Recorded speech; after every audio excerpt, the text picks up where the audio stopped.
നമസ്കാരം. മലയാളത്തിലൊരു പഴഞ്ചൊല്ലുണ്ട്, നിത്യാഭ്യാസി ആനയെടുക്കും. അപ്പോൾ നിത്യമായിട്ടും നിങ്ങൾ എന്തെങ്കിലും അഭ്യസിക്കുകയാണെങ്കിൽ നിങ്ങൾക്ക് ഒരുപക്ഷെ ആനയെടുക്കാൻ പറ്റും. പലപ്പോഴും നമ്മൾ സർക്കസിലൊക്കെ കണ്ടു കാണും, ഒരു പ്ലാങ്ക് പലക വെച്ചിട്ട് അതിൻ്റെ മുകളിൽ ഒരു മനുഷ്യൻ കിടന്ന് അതിൻ്റെ മുകളിൽ വേറൊരു പലക വെച്ച് അതിൻ്റെ മുകളിൽ കൂടെ ആനയെ നടത്തി അങ്ങോട്ട് പോകും.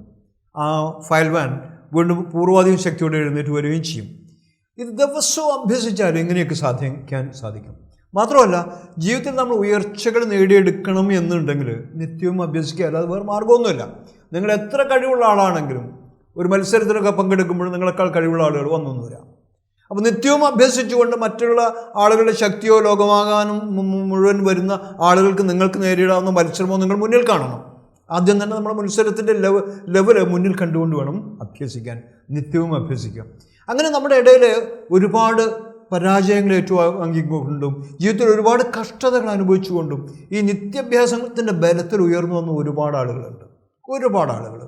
ചിലവരെയൊക്കെ കാണുമ്പോൾ നിങ്ങൾ അത്ഭുതം തോന്നും, എങ്ങനെ ഇവരിത് നേടിയെടുക്കുന്നു എന്നുള്ളത്. അത്ര കണ്ട് മറ്റുള്ളവർക്കുള്ള യാതൊരുവിധ സംവിധാനങ്ങളോ സാമ്പത്തികമായിട്ടുള്ള നിലയോ വിദ്യാഭ്യാസമായിട്ടുള്ള നിലയോ ഇല്ലാത്തവർ പോലും ഇങ്ങനെ ഉള്ള ഉയരങ്ങൾ നേടിയെടുക്കുമ്പോൾ അത്ഭുതപ്പെട്ടു പോകും. അങ്ങനെയുള്ളവരെ പ്രോത്സാഹിപ്പിക്കാനെങ്കിലും നമ്മൾക്ക് സാധിക്കണം. നമ്മൾക്ക് അങ്ങനെയുള്ള ഒരു കാര്യം ചെയ്തു തീർക്കാൻ പറ്റിയില്ലെങ്കിലും പ്രോത്സാഹിപ്പിക്കാനെങ്കിലും നമ്മൾക്ക് കഴിഞ്ഞിരിക്കണം. നിർബന്ധമാണത്. അത് നമ്മുടെ ധർമ്മമായിട്ട് എടുക്കുക തന്നെ വേണം. അങ്ങനെയുള്ള ആളുകളെ പ്രോത്സാഹിക്കുമ്പോൾ നമ്മൾ തന്നെ അങ്ങനെ എന്തോ നേടിയ പോലെ നമുക്ക് തോന്നും. ഇനിയിപ്പോൾ എൻ്റെ കൂടെ ഈ പറഞ്ഞ പോലെ ജീവിതത്തിൽ ഒരുപാട് കഷ്ടതകൾ വാങ്ങിക്കൊണ്ടും ഒരുപാട് രീതിയിൽ സ്വന്തം ജീവിതം മുന്നോട്ട് കൊണ്ടുപോകാനുള്ള അധ്വാനത്തിൻ്റെ ഇടയിൽ പ്രയാസമേറിയ പരിശീലനങ്ങൾ നേടിക്കൊണ്ടും സംസ്ഥാനതലം, ദേശീയതലം, അന്തർദേശീയ തലം വരെ ഉയർന്ന ആളുകളുണ്ട്. അപ്പം അങ്ങനെയുള്ള ആളുകളെ നിങ്ങളുടെ മുന്നിൽ എത്തിക്കുക എന്നുള്ളത് ഞങ്ങളുടെ ധർമ്മമായി ഞങ്ങൾ കരുതുന്നു. അത്തരത്തിലൊരാൾ എൻ്റെ കൂടി ഇപ്പോഴുണ്ട്. ശ്രീ പ്രിയേഷ് കെ. അദ്ദേഹം ഒരു workshop automobile workshop, mechanical engineering workshop നടത്തുന്ന ഒരു വ്യക്തിയാണ്. ഓരോ ദിവസവും മെക്കാനിക്കൽ എഞ്ചിനീയറിംഗ് വർക്ക്ഷോപ്പിൻ്റെ വർക്കുകൾ എടുക്കുക, അത് അദ്ദേഹത്തിൻ്റെ കസ്റ്റമേഴ്സിന് സമയത്തിന് തന്നെ കൊടുക്കുക എന്നുള്ളതാണ് അദ്ദേഹത്തിൻ്റെ ജീവിതത്തിലെ പ്രധാന കാര്യം. ആ സമയത്തിരക്കുകൾ മാറ്റിവെച്ചുകൊണ്ട് അദ്ദേഹം ദിവസവും പരിശീലനം ചെയ്തു. പ്രിയേഷ്, എങ്ങനെയാണ് നിങ്ങൾ ഈ പഞ്ചഗുസ്തി അല്ലെങ്കിൽ ആം റെസ്ലിംഗ് എന്നതിനെ പറ്റി കേൾക്കുന്നതും ആരിൽ നിന്നാണ് ഇങ്ങനെയൊരു കാര്യം കേൾക്കുന്നതും അതിലെനിക്ക് ചെയ്യാൻ പറ്റുമെന്നുള്ള ഒരു ആത്മവിശ്വാസം ഉണ്ടാകുന്നത് എപ്പോഴാണ്? ആദ്യം സ്കൂൾ പഠിക്കുന്ന കാലത്താണ്. 8ാം ക്ലാസ്സിൽ പഠിക്കുന്ന കാലത്ത് നമ്മൾ പഞ്ചഗുസ്തിനെ പറ്റി ഇങ്ങനെ ഓരോ ബോർഡും കാര്യങ്ങളൊക്കെ കാണും. അപ്പം പല സ്ഥലങ്ങളിലും ഓപ്പൺ പഞ്ചഗുസ്തി നടക്കും. ഓപ്പൺ പഞ്ചഗുസ്തി നടക്കും. അപ്പോൾ അതിൽ നമ്മൾ പോയി ഇറങ്ങിപ്പോയിട്ട് ആ കാലഘട്ടങ്ങളിൽ പ്രാക്ടീസ് ഇല്ലാത്തതുകൊണ്ട് നമുക്ക് ചിലപ്പോൾ പ്രൈസ് കിട്ടിക്കൊള്ളുന്നില്ല. കുറേ സ്ഥലത്ത് പോയാൽ വല്ലപ്പോഴൊക്കെ പ്രൈസൊക്കെ കിട്ടും. അങ്ങനെ ഇരിക്കുമ്പോൾ ആദ്യം ഞാൻ പഞ്ചഗുസ്തിക്ക് ഇറങ്ങുന്നത്, ഈ ഓപ്പൺ മത്സരത്തിന് ഇറങ്ങുന്നത് നമ്മുടെ ഒലിപ്പങ്കടവ് റൂട്ടിൽ ഒരു ജിമ്മുണ്ട്. NMHS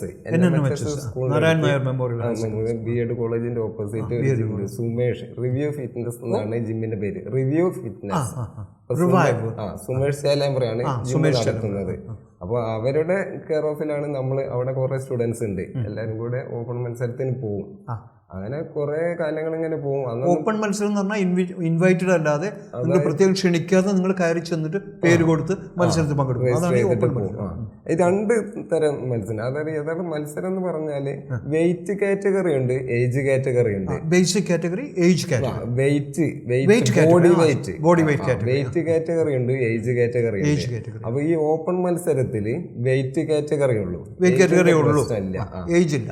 അപ്പൊ അങ്ങനെ മത്സരിക്കുമ്പം ഇപ്പം 15 വയസ്സുള്ള ഒരാള് ഒരു 50 കിലോ ഉണ്ടെങ്കിൽ ഇതിപ്പം 40 വയസ്സുള്ള ആളും 50 വെയിറ്റ് ആണെന്നുണ്ടെങ്കിൽ ആർക്കും ഇറങ്ങാം. അപ്പം ചെറിയ ആള് അയാളെക്കാട്ടി 3 ഇരട്ടി വെയിറ്റ് ഉള്ള ആളോട് വരെ പിടിക്കേണ്ടി വരും. അപ്പം നല്ല പവറുള്ള ആളോട് വരെ പിടിക്കേണ്ടി. ഏജ് കാറ്റഗറി അതാണ് വെയിറ്റ് കാറ്റഗറിയിൽ മാത്രം. ഓപ്പൺ മത്സരത്തിന് മാത്രമാണ് അങ്ങനെയുള്ളൂ. ഓപ്പൺ മത്സരത്തിൽ വെയിറ്റ് മാത്രമേ നോക്കുന്നു, വെയിറ്റ് കാറ്റഗറി മാത്രമേ, ഏജ് കാറ്റഗറി ഇല്ല. അത് ശ്രീ സുമേഷ് ചേലാമ്പ്രയാണ് നിങ്ങൾ ഈ ഒരു രംഗത്തിൽ കൊണ്ടുവന്നെന്ന് പറയാം. ട്രെയിനർ ഗുരു ഫസ്റ്റത്തെ ഗുരു സുമേഷ് ചേലാമ്പ്രയാണ്. ശരി. പിന്നെ ഞാൻ ഇവിടെ കേരളോത്സവത്തിന് ഇറങ്ങലുണ്ട്. കേരളോത്സവം ലാസ്റ്റ് ഇറങ്ങിയത് 2019 അതിലൊരു സെക്കൻഡ് പ്രൈസ് കിട്ടി. 2019 കേരളോത്സവത്തില് 2ാം സമ്മാനം കിട്ടി. കിട്ടി. അത് അന്ന് പിന്നെ 40 വയസ്സാണ് കേരളോത്സവത്തിന് മത്സരാർത്ഥികൾ മത്സരിക്കാനുള്ള അവസരമുള്ളൂ. പ്രായപരിധി പ്രായപരിധി ഉണ്ട്. 40 വയസ്സ് കഴിഞ്ഞാൽ പിന്നെ കേരളോത്സവത്തിൽ നമുക്ക് മത്സരിക്കാൻ പറ്റില്ല. കേരളോത്സവം ഒരു പ്രോഗ്രാമിലും പറ്റില്ല. അങ്ങനെ കേരളോത്സവത്തിൽ നിന്ന് അത് കഴിഞ്ഞതിന്റെ ശേഷം പിന്നെ എനിക്ക് തോന്നി ഇവിടെ ഇപ്പം നമ്മളിപ്പോഴും പല സ്ഥലത്ത് ഓപ്പൺ ഇങ്ങനെ പോകും. പക്ഷേ തൃശ്ശൂര്, പാലക്കാട് പല സ്ഥലങ്ങളിൽ ലോങ്ങാ പോവുക. പക്ഷെ ആ കാലത്ത് നമുക്ക് പ്രാക്ടീസ് ഇല്ലാത്തതുകൊണ്ട് കൂടുതൽ പ്രൈസ് കിട്ടൂല. അപ്പൊ എന്ത് ചെയ്യും? ട്രെയിനിങ് ചെയ്യാൻ വേണ്ടി തീരുമാനിച്ച്. ട്രെയിൻ ചെയ്താലേ നമുക്ക് പിടിച്ചു നിൽക്കാൻ പറ്റുള്ളൂ. പണ്ടൊക്കെ എന്ന് പറഞ്ഞാൽ ഇത് കളിക്കാൻ ആളുണ്ടാവലില്ലേ, ഒരു മത്സരം ഉണ്ട്. ഇപ്പോഴത്തെ ഇത് വെച്ചിട്ട് ആളുകൾ കൂടുതലാണ്. ഒന്നാമത് ആളുകൾ കൂടുതൽ കാരണം എന്താണെന്ന് വെച്ചാല് സ്റ്റുഡൻസിന് ഗ്രേസ് മാർക്ക് കിട്ടും. പിന്നെ 40 വയസ്സിന്റെ ഉള്ളിൽ സ്പോർട്സ് ഹോട്ടലിൽ ജോലിയും കിട്ടും. ജോലിക്ക് അപ്പൊ ഒരു സ്കൂൾ ഏവറേജ് ആളുകൾ മുഴുവൻ ഇറങ്ങുന്നില്ലേ ഈ രണ്ട് കാര്യം ഉള്ളത് കൊണ്ട്. അങ്ങനെ ഞാന് രാമനാട്ടുകര യൂണിവേഴ്സ് ഹെൽത്ത് ക്ലബ്ബ് നടത്തുന്ന സുധാകരൻ മാഷ് ഉണ്ട്. രാമനാട്ടുകര സുധാകരൻ മാഷ് ഒരു കരാട്ടെ മാഷാണ്. പിന്നെ വെയിറ്റ് ലിഫ്റ്റിംഗ് ഉണ്ട്, പവർ ലിഫ്റ്റിംഗ് ഉണ്ട്, ആം റെസ്ലിംഗ് ഉണ്ട്, ബോഡി ബിൽഡിംഗ് ഉണ്ട്. സ്പോർട്സ് പരമായിട്ട് എല്ലാ മേഖലയിലും സുധാകരൻ മാഷ് ഉണ്ട്. ഈ സുധാകരൻ മാഷ് എത്തിപ്പെട്ടാൽ നമ്മൾ എന്താണോ ആഗ്രഹിക്കുന്നത് അത് നമുക്ക് സാധിക്കാൻ കഴിയും. അതായത് ഇപ്പം എന്താണെങ്കിലും weight lifting, power lifting, body building, karate, ആം റെസ്ലിംഗ്, ഇതിൽ എന്തിൽ വേണമെങ്കിലും നമ്മളിപ്പം ഫിറ്റ്നസ് അടുത്ത വർഷം ഇപ്പോൾ ഒരു പ്രൈസ് നേടണം എന്ന് വിചാരിച്ചു കഴിഞ്ഞാൽ നമ്മൾ പരിശ്രമിക്കാൻ തയ്യാറാണെങ്കിൽ മാഷ് അത് തീർച്ചയായിട്ടും നേടിത്തരും. മാഷ് ഭയങ്കര സപ്പോർട്ടാണ്. പിന്നെ മാഷുണ്ട്, മാഷ വൈഫ് ഉണ്ട്, ബിന്ദു മാഡാണ് പേര്, ബിന്ദു. അവര് ട്രെയിൻ ചെയ്യുന്നുണ്ട്, ലേഡീസിന് ട്രെയിൻ ചെയ്യുന്നുണ്ട് ജിമ്മില്. അതുപോലെ ഫാമിലി തന്നെ ഇതാണ്. കൂടുതൽ കാര്യങ്ങളിലേക്ക് പോകുന്നതിന് മുന്നേ ഒരു പക്ഷേ സ്പോർട്സ് ആയിട്ട് താല്പര്യമുള്ള എല്ലാവർക്കും അറിയാം എന്താണ് ആം റെസ്ലിംഗ് അല്ലെങ്കിൽ പഞ്ചഗുസ്തി എന്നുള്ളത്. പക്ഷെ അല്ലാത്തവരുണ്ടായിരിക്കാം ഒരു പക്ഷെ നമ്മുടെ പ്രേക്ഷകർ.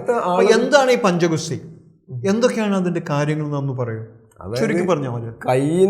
കൈ തമ്മിലുള്ള ഒരു ബലപരീക്ഷണാണ്. രണ്ടാളും കൈ തമ്മിലുള്ള ഒരു ബലപരീക്ഷണാണ് ആം റെസ്ലിംഗിന്.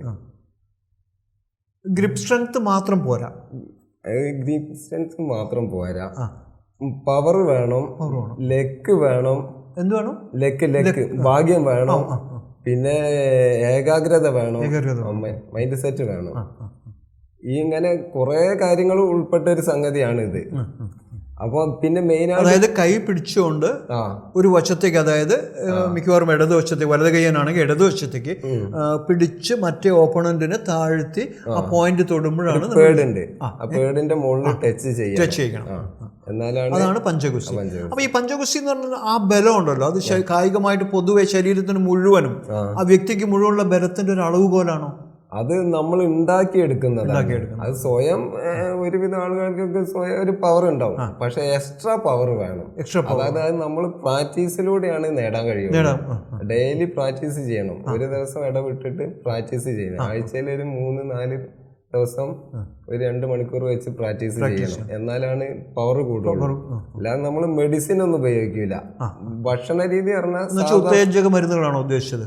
ഉത്തേജന മരുന്നുകളൊന്നും ഉപയോഗിക്കരുത്. അത് ഉപയോഗിക്കണ ആളുണ്ടായിരുന്നു, ഞങ്ങൾ ഇതുവരെ ഉപയോഗിച്ചിട്ടില്ല. നമ്മൾ സാധാ വീട്ടിലുണ്ടാക്കുന്ന ഫുഡ്, പിന്നെ കടലകള്, അങ്ങനെയുള്ള കാര്യങ്ങൾ, പ്രോട്ടീൻ, മാംസം കഴിക്കും. പിന്നെ മീന്, നല്ല മീന്. പിന്നെ മെയിനായിട്ട് ഇതാണ് പ്രാക്ടീസ് ആണ് മെയിൻ. അപ്പോൾ കൃത്യമായും പ്രിയേഷ് പറഞ്ഞത് നമ്മൾ ഓർക്കണം. പ്രിയേഷിന്റെ അഭിപ്രായത്തിൽ നിത്യമുള്ള പ്രാക്ടീസാണ് പ്രധാന കാര്യം. 2 മണിക്കൂറെങ്കിലും ഏത് കലയാണെങ്കിലും ഒരു മിനിമം 2 മണിക്കൂറെങ്കിലും, പറ്റുമെങ്കിൽ അതിൽ കുറച്ച് കൂടിയാലും വിരോധമൊന്നുമില്ല, പ്രശ്നമൊന്നുമില്ല. 2 മണിക്കൂറെങ്കിലും നിങ്ങൾ നിരന്തരം പരിശീലനം നേടിക്കൊണ്ടിരിക്കണം. മാത്രമല്ല മൈൻഡ് സെറ്റ് എന്ന അദ്ദേഹം ഒരു പദം ഉപയോഗിച്ചു. മൈൻഡ് സെറ്റ് എന്ന് പറയുമ്പോൾ എനിക്കിതിൽ വിജയിച്ചേ മതിയാവൂ എന്നുള്ള അതാണ് ഉദ്ദേശിച്ചത്. അങ്ങനെ ഒരു തീരുമാനം നിർബന്ധമായിട്ടും നിങ്ങൾക്കുണ്ടായിരിക്കണം. അങ്ങനെ ഒരു തീരുമാനം ഉണ്ടെങ്കിൽ ഏത് കലയിലും നിങ്ങൾക്ക് ഒരു ശരാശരിയിൽ അപ്പുറം എന്തായാലും, എല്ലാവരും 1-ാം സമ്മാനം നേടുമൊന്നുമില്ല, എന്നാലും ശരാശരിയിൽ അപ്പുറമുള്ള ഒരു സ്ഥാനത്ത് നിങ്ങൾക്ക് എത്താം, ഒരു സംശയമില്ല. അദ്ദേഹം ഇതുപോലെ ജീവിതത്തിൽ ഒരുപാട് പ്രതിസന്ധികൾ തരണം ചെയ്തുകൊണ്ടാണ് ഇങ്ങനെ വന്നത്. അപ്പോൾ വീണ്ടും നമുക്ക് വിഷയത്തിലേക്ക് തന്നെ വരാം. ഈ ഒരു പരിശീലകന്റെ കാര്യം പറഞ്ഞല്ലോ. അപ്പോൾ ഒരു പരിശീലകന്റെ ആവശ്യമില്ലാതെ ഒരാൾക്ക് ഇങ്ങനെ പെട്ടെന്ന് അങ്ങോട്ട് പുരോഗമിച്ചു വരാൻ സാധ്യമല്ല. പരിശീലകൻ വേണം, അത് നിർബന്ധമാണ്. പരിശീലകൻ ഇല്ലാതെ നമുക്ക് ഒന്നും ചെയ്യാൻ കഴിയില്ല. നമുക്ക് ട്രെയിൻ തന്ന് പല രീതിയിലുള്ള കളികളുണ്ട്. പഴയ ടെമ്പിൾസ് ഒക്കെ വെച്ചിട്ട് പല രീതിയിലുള്ള കളികൾ, ഡംബൽസ് വെച്ചു, ടെമ്പിൾസ്. ജിമ്മിൽ പോയി കഴിഞ്ഞാലും ബാർബൽ എല്ലാ സംഭവം ഇതൊക്കെ ഉപയോഗിച്ചിട്ട് നമ്മൾ കൈ പവറാക്കി എടുക്കണം. അല്ല, പരിശീലനം എന്ന് പറയുമ്പോൾ എങ്ങനെ ചെയ്യും, എന്തുമായിട്ട് പരിശീലനം അതിന് എക്യുപ്മെന്റ് ഉണ്ട്. അത് ജിമ്മിൽ പോയാണ്ടാവും. ജിമ്മിൽ നമുക്ക് വേണമെങ്കിൽ കടകളിൽ നിന്ന് വാങ്ങി വീട്ടിൽ നിന്ന് ഉപയോഗിക്കുക. പിന്നെ അത് കല്ല് കെട്ടി പല രീതിയിലും, അതായത് എങ്ങനെ കിട്ടും, കല്ല് കയറിട്ടിട്ട് കെട്ടിയിട്ട് നമ്മൾ വീട്ടിൽ നിന്ന് ചെയ്യും. അപ്പോൾ ഒരു ആം റെസ്ലിങ്ങിന് തയ്യാറെടുക്കുന്ന ഒരു ചെറിയ കുട്ടി, ഒരു സബ് ജൂനിയർ ഇതിൽ മനസ്സിലുണ്ടോ? ജൂനിയർ ഉണ്ട്, സബ് ജൂനിയർ ഉണ്ട്, യൂത്ത് ഉണ്ട്, സീനിയർ ഉണ്ട്, masters, grand masters, super masters, അങ്ങനെ അപ്പൊ ഏകദേശം 100 വയസ്സ് വരെ വേണമെങ്കിൽ 100 വയസ്സ്. അതായത് നമ്മൾ ചെയ്യാൻ തയ്യാറാണെങ്കിൽ ഏജ് ഒരു പ്രശ്നമുള്ള കാര്യമല്ല. അതായത് 16 വയസ്സ് മുതൽ 100 വയസ്സ്. ഞങ്ങളിപ്പം കഴിഞ്ഞ ഒരു 3 മാസം മുന്നേ ഒരു മത്സരം വെച്ചിട്ടുണ്ട്, രാമനാട്ടുകര ഒരു മാസ്റ്റേഴ്സ് മത്സരം. ആ മാസ്റ്റേഴ്സ് മത്സരത്തിൽ ഒരു 97 വയസ്സുള്ള ഒരു ലേഡി വന്നു. 97 വയസ്സുള്ള സ്ത്രീ വന്ന് ഫസ്റ്റ് അടിച്ചു പോയി. അത് ശരി, ഒന്നാം സമ്മാനം നേടുകയും ചെയ്തു. നമ്മളെക്കാട്ടി ആരോഗ്യമുണ്ട്. ഈ 97 വയസ്സിൽ എനിക്കൊക്കെ നടക്കാൻ കഴിയുമെന്ന് അറിയില്ല, പക്ഷെ അവര് കഴിയട്ടെ എന്ന് ആശിക്കുന്നു. എന്തായാലും ഏജ് നമ്പർ എന്നുള്ളത് പറയുന്നത് വളരെ ശരിയാണ്. ആം റെസ്ലിങ്ങിനെ കൊണ്ട് മാത്രം 97 വയസ്സുള്ള ഒരു സ്ത്രീ വരികയും പങ്കെടുക്കുകയും സൂപ്പർ മാസ്റ്റേഴ്സ് മത്സരത്തിൽ പങ്കെടുക്കുകയും അവർ ഒന്നാം സമ്മാനം അടിക്കുകയും ചെയ്തു എന്നാണ് പറയുന്നത് പ്രിയേഷ്. അപ്പോൾ പ്രിയേഷ്, ഏതൊക്കെയാണ് പ്രധാന സ്റ്റെപ്പുകൾ ഒരു പരിശീലനം നേടുന്ന ഒരു കുട്ടി നിർബന്ധമായിട്ടും 7 ദിവസം ആഴ്ചയിൽ ചെയ്യേണ്ട പ്രധാന സ്റ്റെപ്പുകൾ 1, 2, 3, 4 പറയാൻ പറ്റുമോ? ആം റെസ്ലിങ്ങിൽ നമ്മൾ ചെയ്യുന്ന കൈകൊണ്ടുള്ള പ്രാക്ടീസ് തന്നെയാണ്. പിന്നെ ജിമ്മിൽ പോയി കഴിഞ്ഞാൽ നമ്മൾ എന്തായാലും ഫുൾ ബോഡിക്ക് ഒന്ന് കളിക്കും, ഫുൾ ബോഡി ചെയ്യും, വെയിറ്റ് ലിഫ്റ്റിംഗ് അടക്കം ചെയ്യും. വെയിറ്റ് ലിഫ്റ്റിംഗ് ഇത് മൂന്ന് കാറ്റഗറിയാണ്. വെയിറ്റ് ലിഫ്റ്റിംഗ് വേറെ, അപ്പം ആം റെസ്ലിംഗ് വേറെ കാറ്റഗറി, വെയിറ്റ് ലിഫ്റ്റിംഗ് വേറെ, പവർ ലിഫ്റ്റിംഗ് വേറെ, ബോഡി ബിൽഡിംഗ് വേറെ, ഒക്കെ വ്യത്യസ്ത രീതി. ഈ ഡെഡ് വെയിറ്റ് ഏതിലാണ് പെടുക? ഈ ഡെഡ് ലിഫ്റ്റിംഗ് പറഞ്ഞാൽ പവർ ലിഫ്റ്റിംഗിൽ 3 കാറ്റഗറി മത്സരങ്ങളുണ്ട്. അതായത് പവർ ലിഫ്റ്റിംഗിന് ഫസ്റ്റ് നമ്മൾ ചെയ്യുന്നത് സ്ക്വാട്ട്. ബോഡി വെയിറ്റ് സ്ക്വാട്ട് ആണോ അതോ വെയിറ്റ് ഇട്ടിട്ട് ആദ്യം ഈ സ്ക്വാട്ട് ചെയ്യുന്ന സമയത്ത് സ്ക്വാട്ടിൽ 3 സ്റ്റെപ്പ്, ഡെഡ് ലിഫ്റ്റിൽ 3 സ്റ്റെപ്പ്, ബെഞ്ച് പ്രസ്സിൽ 3 സ്റ്റെപ്പിൽ ഓരോ സ്റ്റെപ്പിൽ ഒറ്റ റെപ്സ്. അതായത് ഫസ്റ്റ് നമ്മൾ പവർ ലിഫ്റ്റിംഗിൽ ഫസ്റ്റ് ഇതാണ് ചെയ്യുക, സ്ക്വാട്ടാണ് ചെയ്യുക. സ്ക്വാട്ട് നമ്മൾ ആദ്യം ഒരു തുടക്കക്കാരൻ എത്ര വെയിറ്റ് ഇടും അത് നമ്മൾ ചെയ്ത് പ്രാക്ടീസ് ചെയ്തതിനുള്ളതാണ്. അതായത് നമ്മളിപ്പോൾ എത്ര വെയിറ്റ് ആണോ എടുക്കുകയെന്നുണ്ടെങ്കിൽ ഫസ്റ്റ് ഇപ്പോൾ ഞാനൊരു 100 കിലോ വെയിറ്റ് ബെഞ്ച് സ്ക്വാട്ട് അടിക്കുന്നുണ്ടെങ്കിൽ 3 സ്റ്റെപ്പ് ഉണ്ടാവും. അതിൽ ഫസ്റ്റ് സ്റ്റെപ്പ് ഞാനൊരു ഡയറക്റ്റ് 100 ഇടൂല, 100 ഇടാൻ പറ്റില്ല. പിന്നെ ഇത് 50-50 ആണോ അതോ 100-200 ആണോ? 50-50. അതായത് 40-40 മറ്റേ 2 ഡിസ്ക് ഉണ്ടാവും. അതിൽ ഒരു 2 ഡിസ്കും കൂടി 80. പിന്നെ ബാറിന്റെ വെയിറ്റ് ആണ് 20. അങ്ങനെ ടോട്ടൽ 100. അപ്പൊ നമ്മൾ ആദ്യം ചെയ്യുക ഈ സ്ക്വാട്ട് അടിക്കുമ്പോൾ ഒരു 100 വെയിറ്റ് ആണ് മാക്സിമം എന്ന് വിചാരിച്ചിരിക്കുകയാണെങ്കിൽ ഫസ്റ്റ് ഒരു 70 അടിക്കും, പിന്നെ ഒരു 80 അടിക്കും, പിന്നെ 3ാമത്തെ സ്റ്റെപ്പിലാണ് 100 അടിക്കുക. അപ്പൊ നമ്മൾ ഓരോ സ്റ്റെപ്പ്, ഞാനിപ്പോ ഒരു സ്റ്റെപ്പ് ഫസ്റ്റ് ഒരു 70 അടിച്ച്, അപ്പൊ 2ാമത്തെ സ്റ്റെപ്പ് നമ്മൾ എത്ര വെയിറ്റ് കൂട്ടുക എന്നുള്ളത് സീക്രട്ട് ആയിട്ടാണ് പറയാ, പരസ്യമായിട്ട് പറയില്ല. കാരണം മറ്റുള്ള മത്സരാർത്ഥികള് നമ്മളെക്കാട്ടി കൂട്ടി അടിക്കുന്ന പരസ്യമായിട്ട്, പ്രത്യേകിച്ച് മത്സരങ്ങളിൽ. അപ്പം അങ്ങനെ തുടങ്ങി ദിവസവും ഇത് പ്രാക്ടീസ് ചെയ്ത് കൊണ്ടുവന്ന് പക്ഷെ ഞാൻ ആലോചിക്കുന്ന സ്ക്വാട്സ് എന്ന് പറയുമ്പോൾ മിക്കവാറും കാലിന്റെ മസിലുകളെ പേശികളല്ലേ ബലവത്താക്കുന്നത്. അപ്പം അതെങ്ങനെ ആം റെസ്ലിംഗിൽ ഉപയോഗിക്കാൻ പറ്റുന്നത്? അത് ആം റെസ്ലിംഗിൽ ഉപയോഗിക്കുന്നില്ലല്ലോ, പക്ഷെ ബോഡി നമ്മൾ വാമപ്പിലാണ് അത് വരുന്നത്. വാമപ്പിലാണ് വരുള്ളൂ. നമ്മൾ ആം റെസ്ലിംഗിൽ ഉപയോഗിക്കുന്ന കൈയും ഷോൾഡറും. ഷോൾഡർ മസ്റ്റ് ആണ് ആം റെസ്ലിംഗിൽ ഉപയോഗിക്കുന്നത്. ഈ കൈ കൊണ്ട് പിന്നെ ബൈസെപ്സ്, ട്രൈസെപ്സ് ഇങ്ങനെയുള്ള വേണം. അപ്പോൾ പിന്നെ ശരി, ദിവസവും അങ്ങനെ പ്രാക്ടീസ് ചെയ്യണം. പ്രത്യേകിച്ചും ഇങ്ങനെയുള്ള വ്യായാമങ്ങൾ ചെയ്യണം. ഒരു ഗുരുനാഥൻ വേണം എന്തായാലും. അദ്ദേഹത്തിൻ്റെ സൗകര്യത്തിൽ വന്ന് ദിവസവും വീട്ടിൽ നിന്ന് പ്രാക്ടീസ് ചെയ്യാൻ വേണം. ഉപകരണങ്ങളുണ്ടെങ്കിൽ ഉപകരണങ്ങൾ ഉപയോഗിച്ചും പ്രാക്ടീസ് ചെയ്യണം. ശരിയാണ്, ഓക്കെ. പക്ഷേ ഭക്ഷണത്തിൻ്റെ കാര്യം പറയും, ഇത്രയും ഊർജ്ജം നമുക്ക് വേണം. അതിനനുസരിച്ച് വിറ്റമിൻസും മിനറൽസും വേണം. പിന്നെ മാംസ്യം എന്തായാലും വേണം.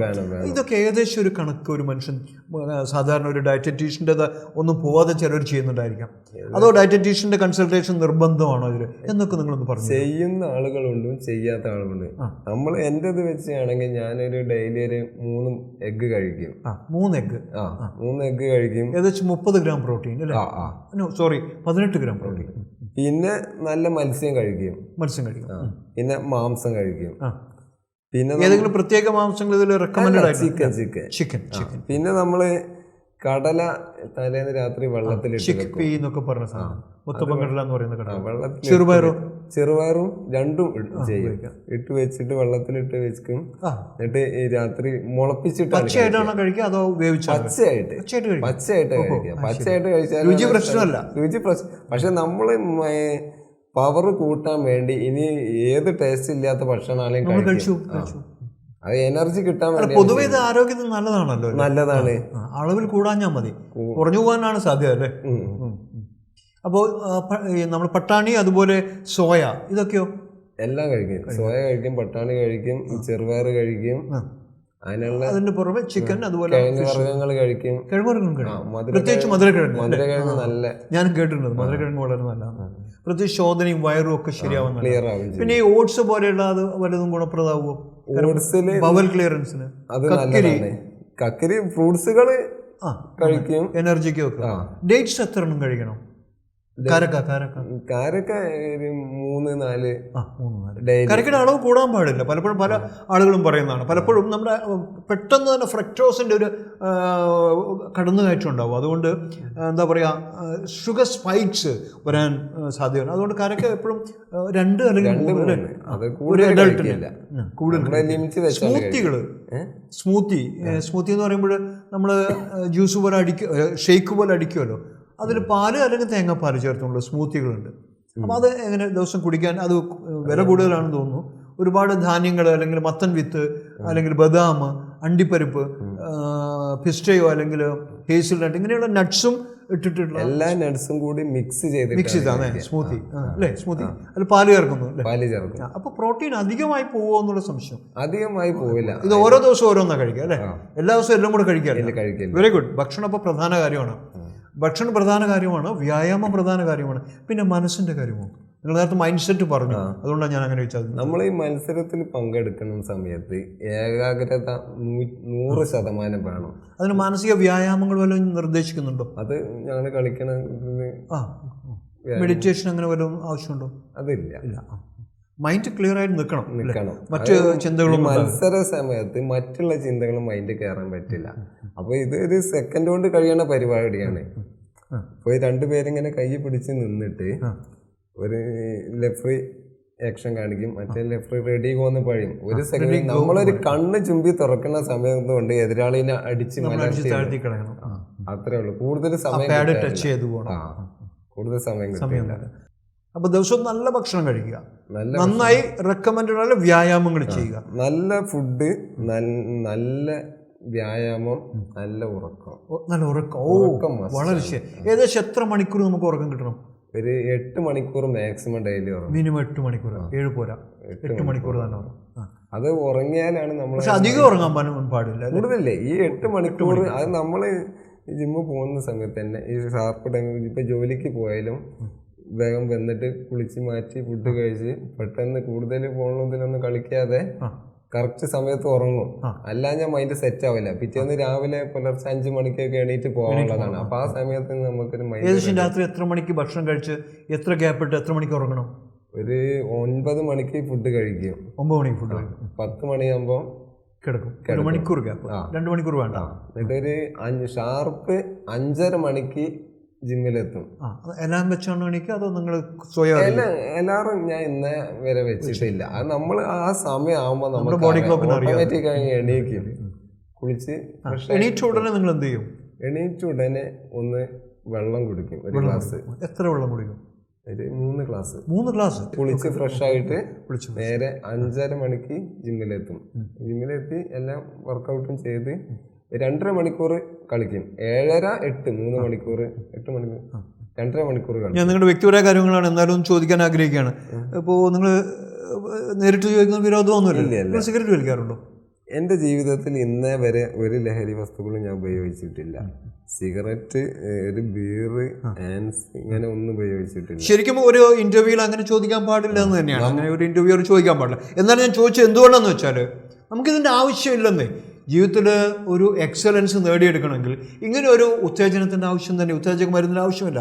പ്രിയേഷിൻ്റെ ജീവിതത്തിൽ പോലും അദ്ദേഹമാണ് പറയുന്നത്. അപ്പോൾ അതുകൊണ്ടാണ് ഞാൻ പ്രത്യേകം ചോദിക്കാൻ കാരണം. എൻ്റെ ലഹരി എന്ന് പറഞ്ഞാൽ സ്പോർട്സാണ്. സ്പോർട്സ് തന്നെയാണ്. നമ്മൾ ഇന്നിപ്പോൾ പവർ ആം റെസ്ലിംഗിലും ഉണ്ട്, പവർ ലിഫ്റ്റിംഗിലും ഉണ്ട്. രണ്ടും ചെയ്തിട്ട്. എത്ര കിലോഗ്രാം? ഞാൻ 70 kg ഇറങ്ങല്. 70 kg കാറ്റഗറി. പൊക്കുന്ന വെയിറ്റിന്റെ ചോദിച്ചത്. പൊക്കുന്ന വെയിറ്റ് ഇപ്പം പവർ ലിഫ്റ്റിംഗ് അല്ലേ, power lifting, bench press, squat 80 kg. ഷോൾഡറിൽ വെച്ചോണ്ടല്ലോ സ്ക്വാട്ട്സ്. 80 kg. ഇപ്പം സ്റ്റേറ്റ് നടന്നു. ഡെഡ് ലിഫ്റ്റിൽ സ്ക്വാട്ട്സ് ചെയ്യില്ലേ? അത് സ്ക്വാട്ട് തന്നെയാണ്. തോളിൽ വെച്ചുകൊണ്ട് സ്ക്വാട്ട്സ് ചെയ്യും. തോളിൽ വെച്ച് ചെയ്യുന്നതാണ് സ്ക്വാട്ട്. അത് മുന്നിലും പിന്നിലും ചെയ്യും അല്ലേ? അല്ല, പിന്നിൽ മാത്രം. പിന്നെ സ്പൈൻ, അതായത് നട്ടിലുകളുടെ ഓരോ കശേരുകൾക്കും ട്രെയിനിങ് ഉണ്ട്. ആദ്യം നട്ടെല്ലൊന്ന് തയ്യാറാക്കിയെടുക്കണം. അത് പെട്ടെന്ന് പോയിട്ട് ഒരു വെയിറ്റ് വന്നിട്ടില്ല. ചെറിയ വെയിറ്റ് ഇട്ട് കുറച്ച് കൂട്ടിയാണ് കൊണ്ടുപോകുക. ഒറ്റയടിക്ക് ഹെവി വെയിറ്റ് ഇടൂല. അത് നമ്മളെ ട്രെയിനർ മാഷ് സുധാരൻ മാഷ് കറക്റ്റിലാണ് ചെയ്യിപ്പിക്കുക. ഇനി നമുക്ക് പോലെ 100 കിലോ എടുത്താൽ ഇനി ഒരു 20 കിലോ കൂടി പൊക്കാന്ന് കഴിഞ്ഞാലും മാഷ് പറയും അത് ചെയ്യേണ്ടെന്ന് പറയും. പിന്നെ ആം ട്വിസ്റ്റ്, ബോഡി ട്വിസ്റ്റ് ഒക്കെ ചെയ്തുകൊണ്ട് എല്ലാ ശരീരം തയ്യാറാക്കി വെക്കും. പിന്നെ ആദ്യം നമ്മൾ ചെയ്യുന്നത് ഏറ്റവും വെയിറ്റ് കുറച്ചിട്ട് ഷാർപ്പിലാണ് ചെയ്യുക.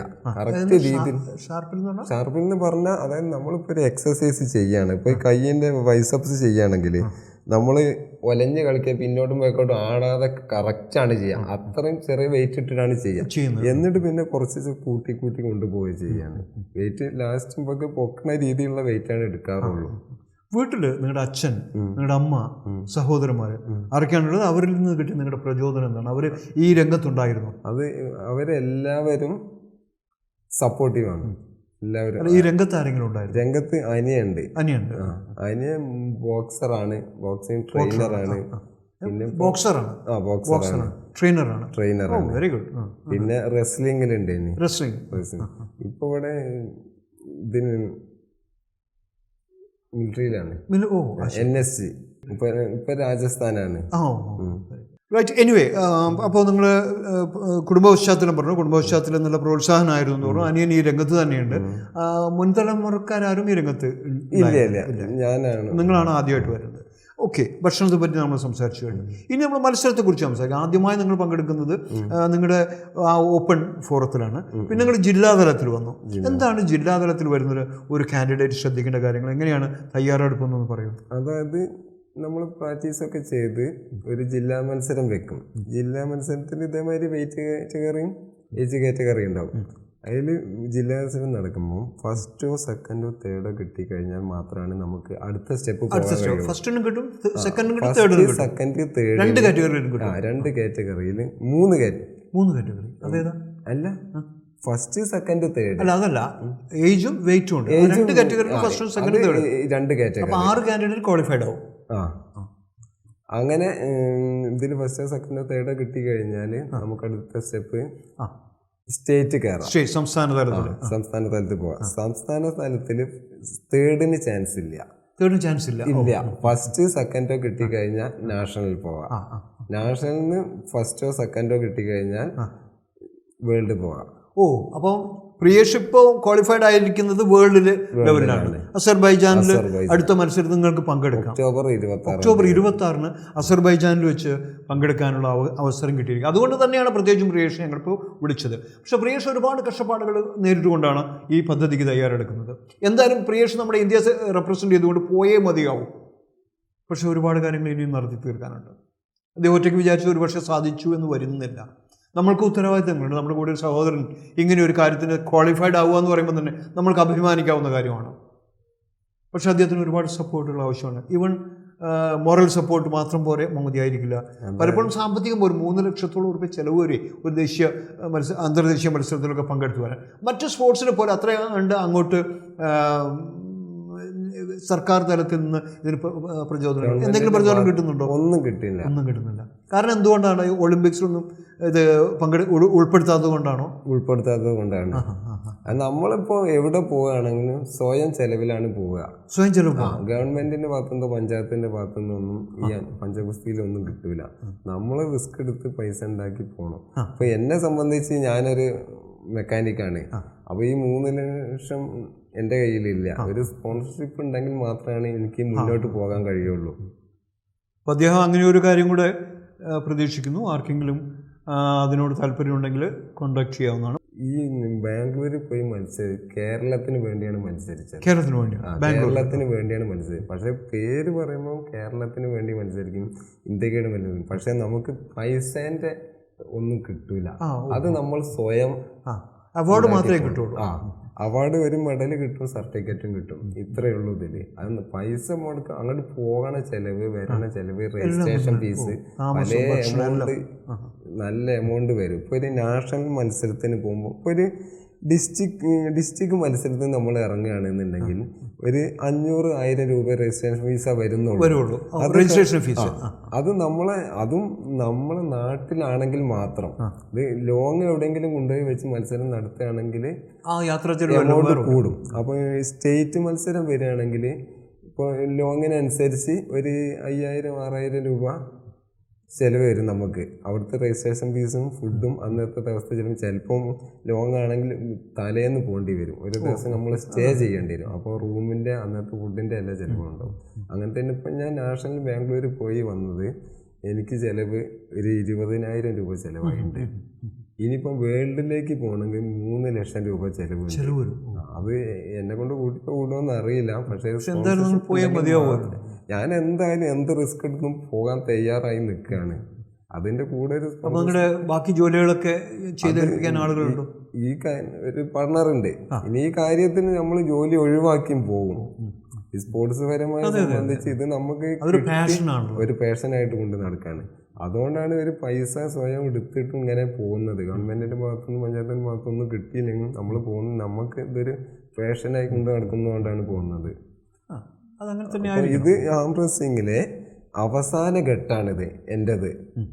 അപ്പം ഫസ്റ്റ് ഞാൻ ഈ ഡിസ്ട്രിക്ട് കിട്ടി, പിന്നെ സ്റ്റേറ്റ് കിട്ടി, നാഷണൽ കിട്ടി. ഇനി വേൾഡ് ആണ് നമ്മുടെ ലാസ്റ്റ് ആംബുലൻസ്. അതിലും കൂടി പോയി വരാനാണ് ഒരു ആഗ്രഹം. എങ്ങനെയെങ്കിലും പ്രിയേഷൻ അത് പോകാൻ സാധിക്കട്ടെ എന്ന്, അവിടെയും 1ാം സമ്മാനം തന്നെ കിട്ടട്ടെ എന്ന് ഞാൻ ആശംസിക്കുന്നു. ഞങ്ങളെല്ലാവരും ആശംസിക്കുന്നു. എന്തായാലും ഇങ്ങനെ തയ്യാറെടുക്കാൻ വരുന്ന, ഈ രംഗത്തേക്ക് വരുന്ന ആം റെസ്ലിംഗ് അല്ലെങ്കിൽ ബോഡി ബിൽഡിംഗ് അല്ലെങ്കിൽ വെയ്റ്റ് ലിഫ്റ്റിങ്ങിൽ വരുന്ന ആളുകൾക്ക് എന്താണ് നിങ്ങളുടെ ഒരു ഉപദേശമായിട്ട് പറഞ്ഞു കൊടുക്കാനുള്ളത്? എങ്ങനെ അവർ തുടങ്ങണം? എവിടെയൊക്കെ സമീപിക്കണം? ഏത് ബോഡിയിൽ രജിസ്റ്റർ ചെയ്ത് മുന്നോട്ട് പോകണം എന്നൊക്കെ പറഞ്ഞു കൊടുക്കും. അതായത് നമ്മളിപ്പോൾ ഒരാൾക്ക് ഇത് വരാൻ ആഗ്രഹമുണ്ട്, ആദ്യം നമ്മൾ ചെയ്യേണ്ടത് ഒരു ക്ലബിൽ പോയി ഒരു അംഗമാകണം. ജിമ്മിൽ പോയി അംഗമായിട്ട് അവിടെ ഈ എല്ലാ സ്ഥലങ്ങളിലും പഞ്ചഗുസ്തിന്റെ ട്രെയിനിങ് ഇല്ല. അപ്പം നമ്മളെ സംബന്ധിച്ച് ഇപ്പം നമ്മളെ ഈ ഭാഗത്തുള്ളവരാണെങ്കിൽ രാമനാട്ടുകര സുധാരൻ മാഷാണ് ഇപ്പം ചെയ്തു കൊടുക്കുന്നത്. യൂണിവേഴ്സ് ഹെൽത്ത് ക്ലബിലെ യൂണിവേഴ്സൽ ജിമ്മിന്റെ പേരാണ്, സുധാരൻ മാഷ ജിമ്മിന്റെ പേരാണ് യൂണിവേഴ്സ് ഹെൽത്ത് ക്ലബ്ബ്. രാമനാട്ടുകര ആണ്. രാമനാട്ടുകര പഞ്ചിങ്ങിന്റെ ഇദ്ദേഹവും ചെയ്യുന്നുണ്ട്. സുമേഷ് ഉണ്ട് ഇപ്പൊ ചെയ്യണ്ട. ആദ്യം ചെയ്തതിന് പ്രാക്ടീസ് ഉണ്ട്. ഇപ്പൊ ടേബിളൊക്കെ ഉണ്ട്, സ്റ്റുഡൻസ് ഉണ്ട്. സുമേഷിന് കുറച്ച് സ്റ്റുഡൻസുകളൊക്കെ ഉണ്ട്. അപ്പോൾ ദിവസവും തയ്യാറെടുക്കുക, നല്ല ഭക്ഷണം കഴിക്കുക, നല്ല വ്യായാമം ചെയ്യുക, നല്ലൊരു തീരുമാനം മനസ്സിലെടുക്കുക, ദിവസവും പരിശീലനം നേടുകയും ചെയ്യുക, നല്ലൊരു ഗുരു ഉണ്ടായിരിക്കുക. ഇത്രയാണ് പ്രധാനമായിട്ട് ചെയ്യേണ്ടത്. അപ്പോൾ നിങ്ങൾ നേരത്തെ ഞാൻ ചോദിച്ചു, എന്നാൽ ഒന്നുകൂടി ചോദിക്കുകയാണ്. അപ്പോൾ നമ്മളൊരു കുട്ടി ഇതിന് തയ്യാറെടുക്കുകയാണ്, എനിക്ക് പഞ്ചഗുസ്തിയിലൊന്ന് ദേശീയ തലത്തിലും അന്തർദേശീയ തലത്തിലും വരണം. അപ്പോൾ ഈ നിങ്ങൾ പറഞ്ഞു ക്ലബ്ബുകൾ രജിസ്റ്റർ ചെയ്യുക. ഏത് തരം ക്ലബ്ബുകൾ, ഏത് തരം ഓർഗനൈസേഷൻസ്? അതായത് നമ്മളിപ്പോൾ ഈ മത്സരത്തിന് ഇറങ്ങുകയാണെങ്കിൽ ആം റെസ്ലിംഗിന്റെ പ്രാക്ടീസ് ഉള്ള ക്ലബ്ബിൽ അംഗമാവണം. അത് ഇപ്പോൾ എല്ലാ ജിമ്മിലും ആം റെസ്ലിംഗ് ട്രെയിനിങ് നടക്കുന്നില്ല. അപ്പം ഈ രാമനാട്ടുകര ഒരു ജിമ്മുണ്ട്. പിന്നെ നമ്മളിപ്പം മൈലാഞ്ചി വളവിലുണ്ട്. ഉൽപ്രകട റോട്ടിൽ മൈലാഞ്ചി റിവ്യൂ ഫിറ്റ്നസ് സുമേഷ് ചേലേമ്പ്ര നടത്തുന്ന ജിമ്മ്. ഈ 2 ജിമ്മാണ് ഇവിടെ. ദേശീയ തലത്തിൽ ഒരു ബോഡി ഉണ്ടാവുമല്ലോ, ഒരു ഓർഗനൈസേഷൻ ഉണ്ടാവുമല്ലോ, അവിടെ നമ്മൾ രജിസ്റ്റർ ചെയ്യണ്ടേ? അത് BCAA അങ്ങനെ എന്തോ നിങ്ങൾ പറഞ്ഞു തോന്നുന്നു. അത് ഞാനിപ്പം മത്സരിച്ചത് ബാംഗ്ലൂർ നാഷണൽ നടന്നത് BCAA എന്ന് പറഞ്ഞൊരു ക്ലബിന്റെ ഇതിലാണ് മത്സരിച്ചത്. അങ്ങനെ ഒരു ക്ലബ്ബുമായിട്ട് നമ്മൾ അഫിലിയേറ്റഡ് ആവണം അല്ലേ? ഇത് അസോസിയേഷൻ ഉണ്ട്. Association 3 association. ഏതൊക്കെയാണത്? ഒന്ന് പഫി എന്ന് പറഞ്ഞൊരു പഫി PAF അതൊരു അസോസിയേഷൻ. പിന്നെ BCAA എന്ന് പറഞ്ഞൊരു അസോസിയേഷൻ ഉണ്ട്. പിന്നെ IAF. അപ്പോൾ എന്തായാലും അങ്ങനെ ഒരു നല്ല തീരുമാനം എടുത്ത് എൻ്റെ കഴിവനുസരിച്ച് ഞാൻ ഇന്ന രംഗത്താണ് ശോഭിക്കുക എന്ന് നമ്മൾ കണ്ടെത്തണം. അതിനുശേഷം നമ്മൾ ഇതുപോലെയുള്ള തയ്യാറെടുപ്പുകൾ ദിനം ഫസ്റ്റ് ഡേ മുതൽ ദിനം 1 മുതൽ നമ്മൾ തുടങ്ങുക തന്നെ വേണം. അതിന് കഴിവുള്ള ആളുകൾ ആരെയൊക്കെ സമീപിക്കണം എന്ന് നമ്മൾ കണ്ടെത്തണം. ഇപ്പോൾ നേരത്തെ പ്രിയേഷ് പറഞ്ഞ പോലെ അദ്ദേഹം സുധാരൻ മാഷെ കണ്ടെത്തി, അദ്ദേഹത്തിന് അവിടെ പോയി രജിസ്റ്റർ ചെയ്തു, ദിവസവും പ്രാക്ടീസ് ചെയ്തു. അതിനു വേണ്ടുന്ന നല്ല ഭക്ഷണങ്ങൾ കഴിച്ചു, അതിനു വേണ്ടുന്ന എല്ലാ തയ്യാറെടുപ്പുകളും മാനസികമായിട്ട് കാശിനെ പോലും അവഗണിച്ചുകൊണ്ട്, ജോലി പോലും അവഗണിച്ചുകൊണ്ട് അദ്ദേഹം തയ്യാറെടുത്തു. ഇങ്ങനെയുള്ള ഒരു പാഷൻ നിങ്ങൾക്കുണ്ടെങ്കിൽ നിങ്ങൾ ഏത് രംഗത്താണോ നിങ്ങൾക്ക് ഷൈൻ ചെയ്യാൻ പറ്റുക എന്ന് ആദ്യം തീരുമാനം എടുക്കുക, ആ രംഗത്ത് പ്രവർത്തിക്കുക. ഇതല്ലേ നമ്മൾ ഒരാളോട് ഉപദേശിക്കാനാണ്. അപ്പോൾ താങ്ക് യു പ്രിയേഷ്. അങ്ങക്ക് എന്തായാലും ആ അസർബൈജാൻ മത്സരത്തിൽ പങ്കെടുക്കാൻ സാധിക്കട്ടെ എന്നും അതിൽ നിങ്ങൾ 1ാം സമ്മാനം തന്നെ നേടട്ടെ എന്നും ഞങ്ങൾ ആശംസിക്കുന്നു. ഞങ്ങൾ കൂടെ അഭിമാനിക്കാമല്ലോ. Thank you very much. All the best. Thank U.